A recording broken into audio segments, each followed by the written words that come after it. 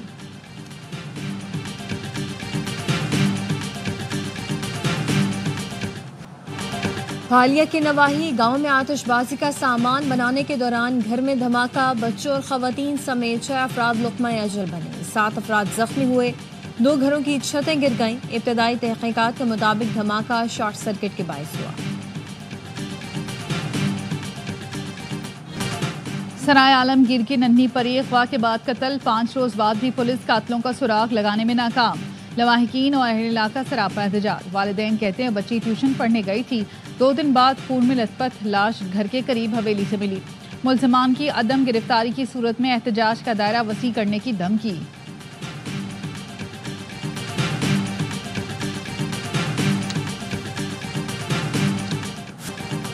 بلوچستان کے علاقے سنجدی میں کوئلے کی کان میں پھنسے 8 مزدوروں کی تلاش جاری، گزشتہ روز 4 مزدوروں کی لاشیں نکال لی گئی تھیں۔ PDMA کے مطابق ریسکیو ٹیموں نے کان سے 3600 فٹ تک کا ملبہ نکال کر راستہ کلیئر کر لیا، امید ہے کانکنوں تک جلد پہنچ جائیں گے۔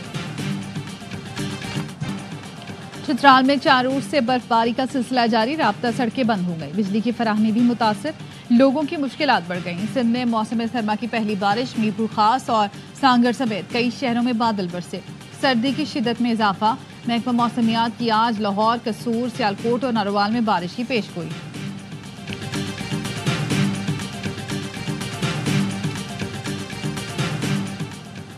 تاجکستان کے سفارت خانے میں قونسلر ویزا سیکشن کا آغاز، گورنر سندھ کامران ٹیسوری نے ویزا سیکشن کا افتتاح کیا، کہا قونسلر سیکشن سے عوام کو ویزا کے حصول میں آسانی ہوگی، وفود کے تبادلے اور سیاحت کو فروغ حاصل ہوگا، 2 طرفہ تعلقات میں قونسلر سیکشن اہم ثابت ہوگا۔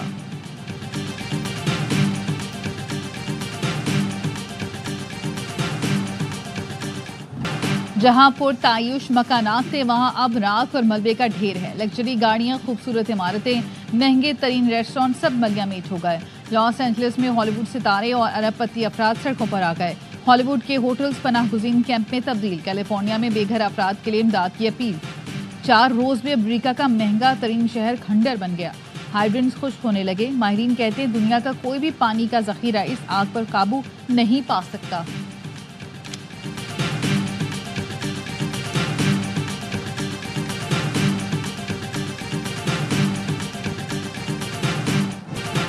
ایک طرف بھڑکتے شعلے تو دوسری جانب برفانی طوفان، امریکہ آگ اور برف کی لپیٹ میں، جنوبی اور وسطی ریاستوں میں نظام زندگی منجمد ہو گیا، راستے اور تعلیمی ادارے بند، پروازیں معطل، ٹیکساس، اوکلاہوما، آرکنساس سب سے زیادہ متاثر، طوفان کی مزید وارننگ جاری، برطانیہ بھی شدید سردی کی لپیٹ میں، تعلیمی ادارے بند، بجلی کی فراہمی معطل، ایئرپورٹ، ریلویز اور لوکل ٹرانسپورٹ متاثر، اسکاٹ لینڈ میں 150 مقامات پر سیلاب کی وارننگ جاری کر دی گئی۔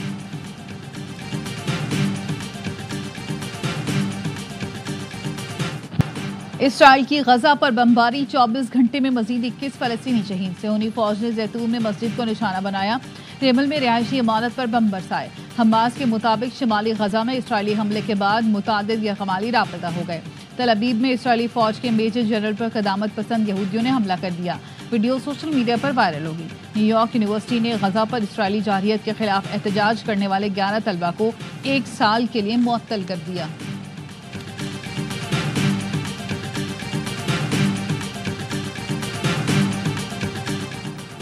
چیمپئنز ٹرافی کی تیاریاں، ICC کے وفد کا پنڈی کرکٹ اسٹیڈیم کا دورہ، انتظامات کا جائزہ لیا، وفد کا مختلف انکلوژرز، میڈیا باکس اور ڈریسنگ رومز کا دورہ کیا گیا۔ پنڈی کرکٹ اسٹیڈیم کی اپ گریڈیشن رواں ماہ مکمل ہو جائے گی۔ British open junior squash champion Sohail Adnan کی پنجاب اسکواش کمپلیکس آمد، ایسوسی ایشن کے نمائندوں نے اسٹار کھلاڑی کا شاندار استقبال کیا۔ سہیل عدنان کہتے ہیں فائنل میں مصری کھلاڑی کو اپنے جذبے اور لگن سے شکست دی۔ اور منفرد اسلوب کے شاعر و مزاح نگار ابن انشا کی 47ویں برسی، ابن انشا نے سفر ناموں، تراجم اور شاعری پر مشتمل تصانیف کا وسیع ذخیرہ چھوڑا، جن میں چاند نگر، اردو کی آخری کتاب، چلتے ہو تو چین کو چلیے، دنیا گول ہے قابل ذکر ہے۔